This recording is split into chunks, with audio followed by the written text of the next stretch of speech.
Welcome to another episode of Business by the Numbers. I'm your host, Hunt Demers, CPA with Parmelis & Associates. So if you've been watching the news for the last 2 to 3 weeks, you might be thinking to yourself, like a lot of other people, what the heck is a tariff?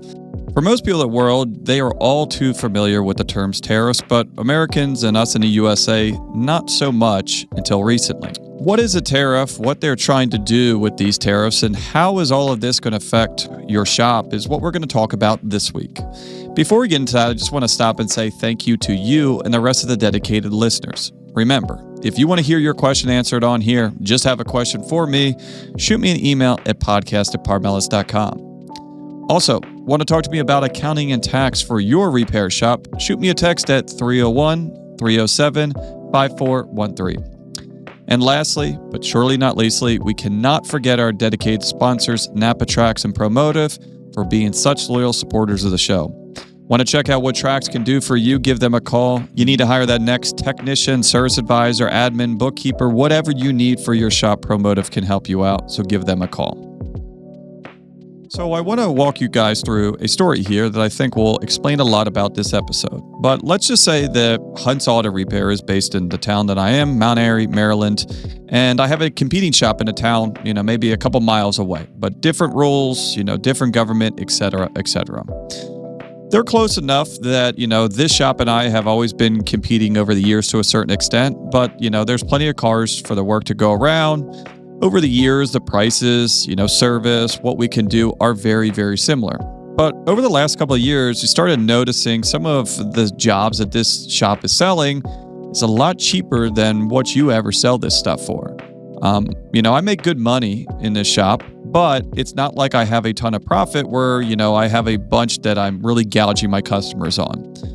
So I think that, this shop can probably not do this for much longer, right? They're really undercutting my brake prices on this, but hey, we are all buying this from the same stuff. We all have similar cost of operations. They're just trying to get my market share, and it's just not going to work as long as I can hold on. Then I start to realize a little bit more. I do some more digging, maybe I lose a couple technicians to them, maybe I lose some customers, and I start to get some more information about who my competitor is. And one of the things that quickly goes out the window is, we are both selling the exact same product, service, part. But how we do that and what we're allowed to do in order to create that work is drastically different. So when I go over there, I realize that they don't have virtually any labor standards. None of their lifts have any sort of safety stops on them. There is not the kind of technology and safety that we're used to seeing in the last, 30, 40, 50 years. They're truly doing auto repair like you might have seen in the States maybe in the 50s. As far as labor standards, there are none, right? Anyone of any age, shape, size is allowed to work in this shop, and clearly they are. Because of that, they are able to find a lot cheaper help than I was ever able to. Also, because of their lack of safety standards, they don't have to do some of the things that my team has to do, allowing them to be quicker, more productive, all while being much more dangerous. One of the biggest costs that, my shop had currently been experiencing and I had to transfer on to customers was a lot of the environmental costs due to the nature of our industry. So disposing of tires, disposing of waste oil, and all of the things alike all have a cost, all increase my cost of doing business, and in turn increase the cost to my customers. I was very shocked to see when I drove over to this competing shop that they were having a fire in the back of their shop to burn off all of their used tires, the ones that they weren't installing on customers' vehicles. And when I take a look at them doing a oil change on it, I noticed that they were just allowing all the oil and the antifreeze to drain down into the floor drains. So all in all, what I was able to gather on this is this shop is able to operate at cost 40% lower than mine and arguably much higher productivity. They don't have some of the safeguards that I have in place. Now, again, does that allow them to have a safer business? No. Does that allow them to have a business that creates a culture that is healthier for their team members? Absolutely not, right? But if you want to look at it from a number standpoint, it allows them to operate at a cost 40% lower than mine, which makes it easier to beat me on price every single time.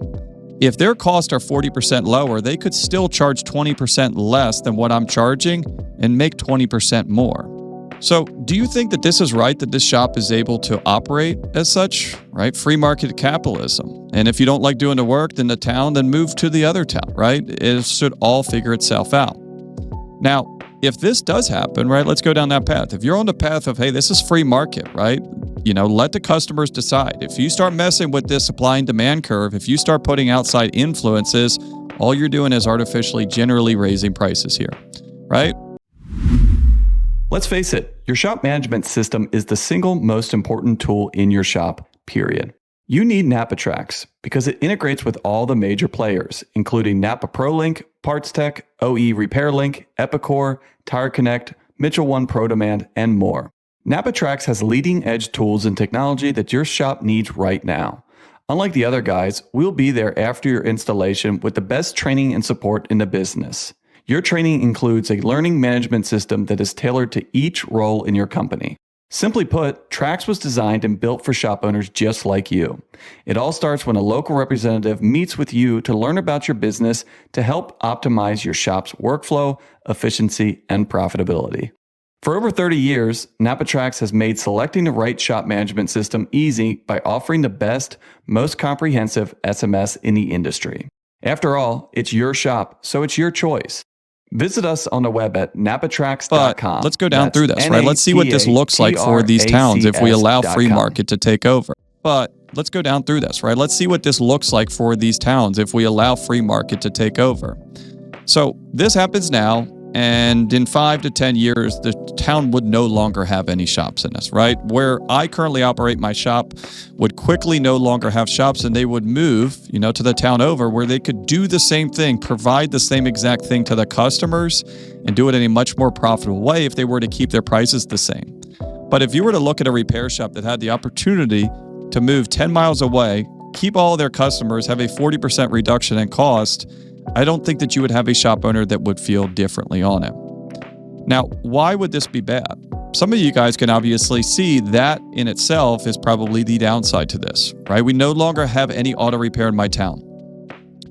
Because of the rules, because of the regulations, because, they're going to be environmental freaks, and they no longer let me pour antifreeze down my drains on this, it's made it cost prohibitive in order to try and have an auto repair shop in my town. So now any of my local citizens, when they have an issue with it, they have to drive out of town to do this.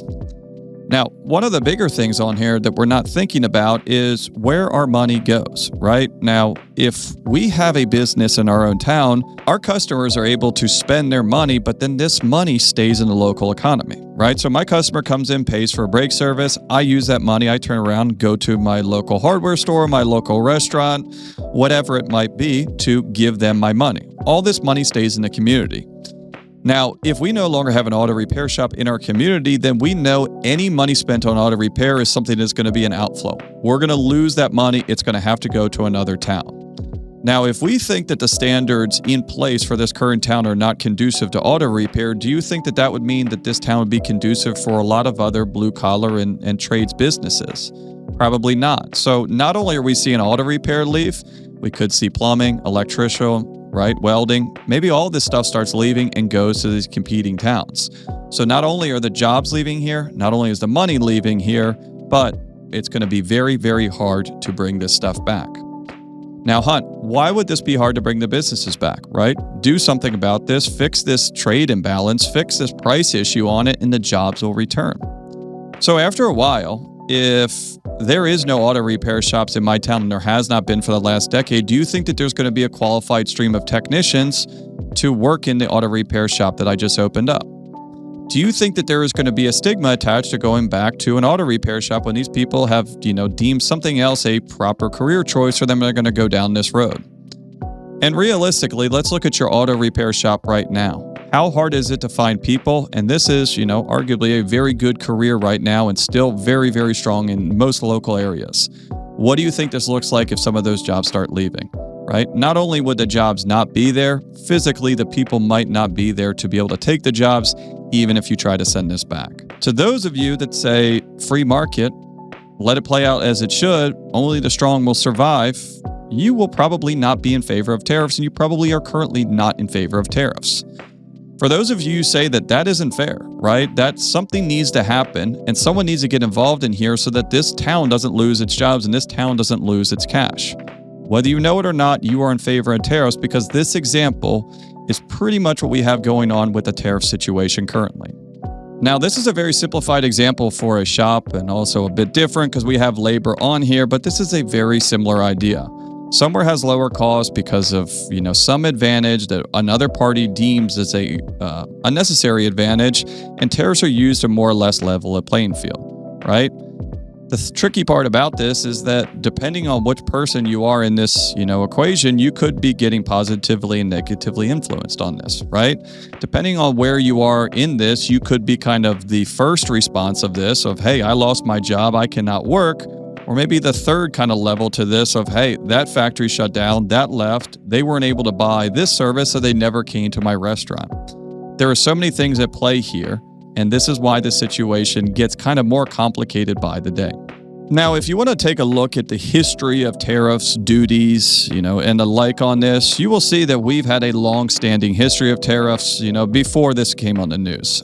There is still a lot of industries, a lot of sectors that have massive tariffs on it. There's also stuff where they have complete import bans and export bans on some stuff. So if you thought that this declaration and what we've seen in the last month was the end of free trade, we haven't seen free trade arguably for probably 50 to 60 years. So that part about this was, I think, a little bit sensationalized, right? We have never seen this before. We're going from 0% tariffs to now this. It's just not true. And for our recent memory, this is a very big shock, right? If you were born after the year, let's call it 1950, we have pretty much seen a very, very similar landscape on how the United States collected its money. Shop owners, are you struggling to find and retain top-tier talent for your automotive shop? Introducing Promotive, on the web at gopromotive.com. With over 40 years of combined industry and recruiting experience, we're the ultimate staffing solution. We go beyond traditional agencies. Our team provides dedicated recruiters and account managers advising on processes, compensation, and benefits. We focus on placing technicians and service advisors with shops that offer the best culture, training, and long-term growth opportunities. Trust our experience to match the right talent to your shop. We carefully select shops that value employee excellence and provide an environment for success. Our dedicated team leads the entire process, leveraging our industry knowledge and expertise. Partner with Promotive and experience their advantage to help you build a high-performing team that drives your shop's growth. Visit gopromotive.com today and let us help find and keep the best talent in the industry. When we talked about national debt, tariffs were not even really factored into this stuff because they don't make up a large amount of our revenue, but still in the grand sense of it, probably hundreds of millions of dollars or even billions of dollars. But in order to kind of understand of where we got here, we have to go back a little bit in time because there was a point in time where we operated 100% off of tariffs and duties. Income tax and payroll tax really came after the First World War. A lot of this stuff kind of got magnified. We had the Great Depression there, 10, 15 years later. But again, at that point, kind of pre-World War II and between World War I and World War II, about 50% of our inflows of money came from the newly created income tax system, but the other 50% of this still came from tariffs and duties. Anything before 1914 all came from tariffs, all came from duties. Hey, you want to import in coal? Great, we're going to get a cut of that. You want to import in wheat? Great, we're going to get a cut of this. But the average American did not actually pay any income tax. Now, it was with after the Second World War that we saw payroll taxes come in, even though that those were not they weren't really a large moneymaker. The payroll taxes were really kind of redone in the 50s and 60s on it, and currently today make up about a third of our overall tax revenue. So if we want to look at the turn of the 1900s, where we have 100% tariffs to current market today, we have around 5 to 10% of our revenue coming from duties and tariffs before any of these increases, around another 30% coming from payroll taxes, and the remainder from income taxes. More or less, the rest of the world and how they did business with America has been largely unchanged since the Second World War, right? Europe definitely on this, Africa to the most part, Central America sorta, and China probably not at all. China has a long-standing history, United States, dating back hundreds of years, right? But in recent memory, they're probably our biggest trade partner. They're one of our biggest buyers of our exports on it, and the United States, what I'm aware of, is the largest importer of Chinese goods. So whether we like it or not, our economies are so intertwined here. And even specifically, if you look at the automotive space, right, where are most of your parts manufactured? Right. And let's be real, on the ones that are manufactured, for those, made in America parts that we see on there, how much of those components are actually made overseas? The globalization of trade has allowed, many advances that you would never see without globalization. And also, as far as pricing and competitive nature of this, to be able to have, within reason, a part from the other side of the world to your doorstep in a week has really changed the way that we have the current landscape, and is the reason why we have kind of the economy that we do today. So one of the personal examples that I've seen this is if you have items that have MAP pricing, right? Manufacturer accepted price. I don't know what it stands for, but it pretty much means that a company wants you to sell this product in this market for this amount of money. And for whatever reason, like car parts are one that I've seen this before. So let's say that there is a race harness that is sold in America. That race harness is going to be sold for $500, but it's made in Italy. And so if you go and you look online, you can buy that same one in Italy, probably with, a actual FIA certification on it. And you're probably going to get that for $300. This is firsthand experience. I've seen this. So great. Hunt thinks that he's outsmarted the world on this. He ends up paying $350 on it, maybe $375. Takes forever. I think I bought it from Poland, so it shipped in here, and I saw it waiting at customs. Got the parts, great. Then I got a notification that I had a FedEx from the United States Custom. What is this? Well, now I have to pay a duty on this. I imported car parts from another country on this, and they have to declare, what they sent me, and now I owe them a bill. Long story short, after paying the duty, I ended up saving zero money. And the reason I bring this up is that is a prime example of what this is supposed to do, right? If everyone in America knew that they could buy the same car parts in Europe for cheaper, no one would buy a single thing from an American, reseller of car parts, right? You would buy them all from Poland. But after all said and done, yeah, you can get it for cheaper. Shipping's going to be more. And then by the time the duty comes in, it's very similar. First-hand experience, this is not a brand new thing. This has been around. This has been around for hundreds of years. In the specific case with China, massively, right? We don't see a lot of the Chinese vehicles. There's either massive tariffs on it, which make it cost prohibitive to bring it in. There's also a specific law. It's the reason why we can't have some of these, not safety-approved vehicles. It's the reason why we can't have that $10,000 Toyota truck. There's a lot of things that the United States does in the automotive space, generally on the guise of safety. But like anything that we've seen on this, they probably care a lot less about safety and more about these kind of economic issues. Why the heck would you ever buy a Ford Taurus for $30,000 if you could buy this imported Chinese, similar sedan for $8,000, right? Same idea, lose the jobs, money goes overseas, yada, yada, yada.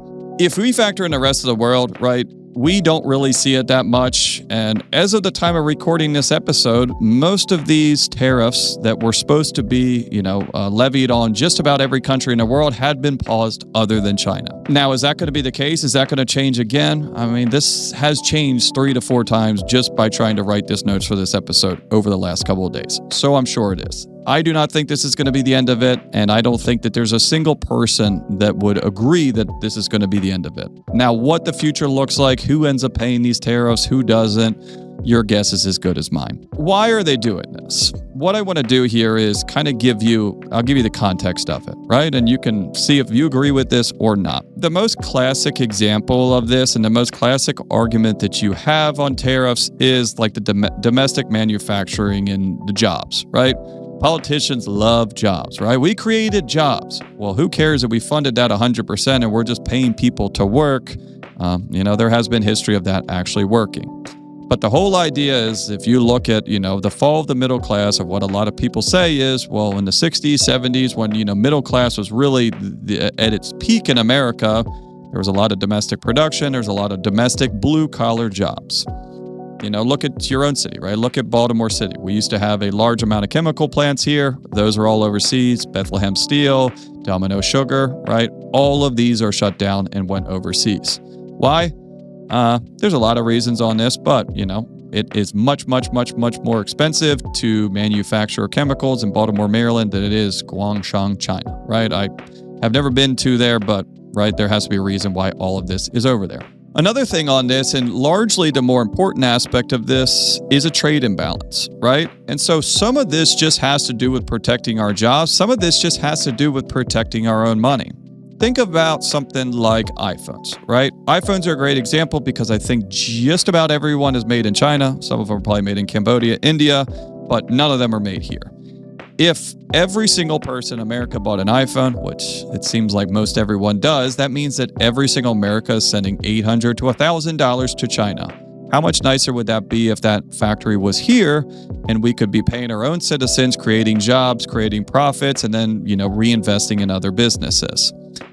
And this is what's going on right now. If there are certain goods that we know people are going to buy no matter what, then we need to try and get that here so that we can try to keep our money in our own borders. Now, the other reason on this would be the argument of national security, right? If there is something, if we go into a war, if there is another, pandemic like we've seen and it's not able to ship stuff, it's kind of worrisome to know that most of our pharmaceuticals, a lot of our PPE stuff is all made overseas, and we do not control our own destiny, right? If they do want to shut this down and stop sending us some of this stuff, and we don't have the capabilities to, start making it ourselves, America is in a really weird spot, and during COVID, there was a couple of those examples. All of this stuff seems like it could be a good idea, right? Hey, you know what? I think it'd be a good idea to keep the jobs here, to keep the jobs local, right? Hey, I would rather see money stay with my own fellow citizens than sent the rest around the world. And also, hey, you know what? I think that, our penicillin, whatever, our essential medicine and PPE stuff should be made here, right? In theory. In practice, though, this is a much, much deeper issue, which is why we're seeing this right now, right? In practice, does this mean that we are going to have decrease in prices? Absolutely not, right? You just are guaranteeing that anything coming from China currently right now is 100% more expensive than it was a week ago. Explain to me how that can make any sort of prices fall in the short term, right? And really what we're looking at here is short-term pain and hopefully long-term gain. Now, will they have, enough gall to run this that long? I'm not sure, but in the short term, I do not think that we could see any positive effects from this from a consumer perspective, right? We are currently one of the biggest issues facing our economy right now is inflation. It's kind of a little bit confusing of why you would choose to do this right now when it is one of the few things guaranteed to increase prices. Now, in the long run, when some of these shocks go out, will it level out? Hey, who knows? But if you have, again, 100% tariff on all Chinese imports, I don't see how that can do anything but to raise short-term prices for just about everyone in America. If you're one of the 3 American citizens that does not buy anything from China, hey, you might be okay because as of right now, it seems like those are the only increases. But for the rest of your 350 million citizens, this is going to be a big shift. Whether you know it or not, our economy really, really relies heavily on China. And China knows that as well, too. And what I think that we are having here is just a big old argument. If you look at what taxes are generally made to do, taxes are made to do 2 different things, right?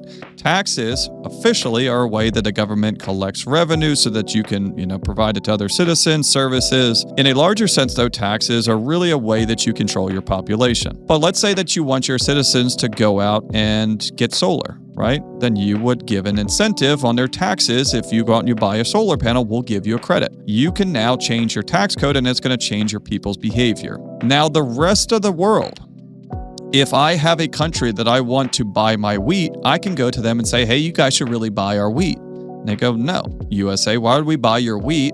It's not even that good and it's more expensive than what we have here. Now, if you go back to them and say, hey, we really want to try to fix these trade imbalances with some of these countries, we are going to do a blanket 10% tariff on all of you guys until further notice. Now we have a bargaining chip, right? If we are charging a country 0% tariff on them, what leverage do we have? Well, we're going to increase your tariff. We're going to decrease your tariff. Well, you guys don't do anything on it, so we're going to keep on doing what we've been doing. The whole reason that I think that this was done was a very, very big play for leverage, and for most of the countries it worked. If you looked at the press release on there, they said that after this came, 50 to 70 of the countries named immediately called and negotiated. Whether they're going to start buying stuff from us, whether they're going to start, lowering the tariffs that they're charging in the United States, any number of things. This stuff worked extremely, extremely quickly. Now, is this going to stay like what we're seeing right now for China? I do not think so. If we have a 100% increase on all imports from China, the effects of this would be massive, massive, massive, massive. And even if you look at some of this stuff, a lot of this stuff is being held in ports, and none of this stuff is even getting paid yet because they're hoping to get this figured out. I don't know. Every time that I've said in the past, I don't think that they're going to do these tariffs. I don't think this is going to happen. They've came and done it. We'll really have to see on this because the Chinese tariffs are probably the largest impact of this space. Look at your parts like we were talking about before. What would happen if you had 100% increases in all of your parts cost? Pretty crazy, right? We're going to see some shortages, right? Audi already says, hey, we're not bringing anything through the port until this stuff gets figured out. And just like during COVID, if you actually have shortages on parts and if you actually have some price increases, they're going to try to gouge you even more, right? If the container went up 15%, why am I paying 40% more for parts? This is just how this stuff works. Is that overall a bad thing for shops, though? If your parts costs are going up? Not really. Not at all, actually, if you're able to still sell the same amount of work. If you have a brake rotor that costs $100 and you mark it up 50%, you're going to sell it for $200, right? You're going to have 50% gross profit on that. Now, if that same brake rotor now costs you $200, not $100, and you have the same markup, I'm now going to sell that rotor for $400. So instead of making $200 in the past, I was only making $100. So even though my customer is now paying $200 more, I'm going to make $100 more, right? Because my vendor's going to get $100 more and I'm going to get the other $100 in profits. So if you look at the tariff situation, it could be something where you still have a net increase. Now, realistically, if you look at the model of what happens when tariffs are implemented on this, is you will not see that increase in profit because due to the fact of the increase in price, you'd probably get a lower close ratio, less people saying yes on this. So maybe you're making more money, but doing less of those jobs because people can't afford it. Realistically, I think that if we see parts prices double, I don't think that everyone would probably leave their percentages the same. And what I mean by that is this. So if we have a brake job that now cost us $800, are we really going to sell that job for $1,600 in the future? I don't know. I mean, there could be a large argument of like, hey, my cost is what my cost is. My costs have went up a lot and I'm still marking it up the same. But I think that you would have enough people in the market of say, hey, yeah, my percentage is the same, but my dollars and cents are still way ahead on this. So I'm going to actually go from a 50% margin to a 45%. That's where the percentage in dollars kind of get caught up on you. I hope that we don't see that stuff. If we start seeing these kind of increases, coupled with the increases that we've already seen over the last 5 years, we take a really, really tough economy and we put it into pretty much a stranglehold. Is this the start of a recession? Is this the start of much more? I don't know. But hopefully this kind of taught you a couple things. And if nothing else, maybe give you a little bit of insight into how we got into this position. All in all, it's very hard to say what the future holds. In the span of about a week that I've been working on this episode, I've had to change this stuff 5 different times. So by the time you hear this, who knows? Maybe we'll be 100% open, free trade, tariffs are gone. Maybe we'll be worse off than we are now and we are completely closed off to the world. At this point, your guess is as good as mine. Please share with friends if you have any questions, comments, or ideas for future episodes. Shoot me an email at podcast@powermelis.com. Want to talk to me about accounting and tax services for your shop? Text me at 301-307-5413. Just want to say thanks for listening on the Aftermarket Radio Network. Don't forget to check out the rest of the shows on aftermarketradionetwork.com on your favorite podcast listening apps. Check out Craig and Speak Up, Matt diagnosing the aftermarket and everything else, Chris and his weekly blitz, and the Walkers with everything marketing. So thanks again for joining me on Business by the Numbers. Stay safe out there, and I'll talk to you all next week.